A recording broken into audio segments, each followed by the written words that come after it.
এই অঞ্চলের কোরবানির বাজার কাঁপিয়ে দিচ্ছেন দিনাজপুরের রাজা। রাজাকে দেখতে কোনো রাজ্য যেতে হবে না, এ রাজা কোনো রাজ্যের রাজা নয়।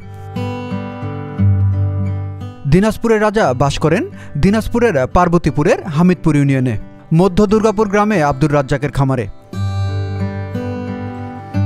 রাজ্জাক পেশায় একজন ব্যবসায়ী ও খামারি। দেশীয় পদ্ধতিতে প্রাকৃতিক খাবারের নিজের বাড়িতে রাজাসহ 10টি গরু লালন পালন করছেন তিনি। প্রায় 4.5 বছর পূর্বে তার খামারে ফ্রিজিয়ান জাতের গাভী থেকে জন্ম নেয় রাজা। হলস্টাইন ফ্রিজিয়ান জাতের এই ষাঁড়টিকে রাজার হালেই লালন পালন করছেন তিনি, তাই নামও রেখেছেন দিনাজপুরের রাজা।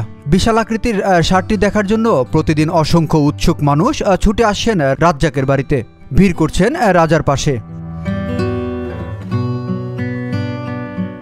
আসন্ন ঈদুল আজহার কোরবানির জন্য প্রস্তুতকৃত লালন পালন করা বিশালাকার সুঠাম দেহের একটি ষাঁড়।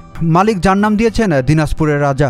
সাদা কালো রঙের সুঠাম স্বাস্থ্যর এই ষাঁড়টির শরীরের দৈর্ঘ্য 10 ফিট, উচ্চতা 6.5 ফিট, ওজন 35 মণ অর্থাৎ 1400 কেজি।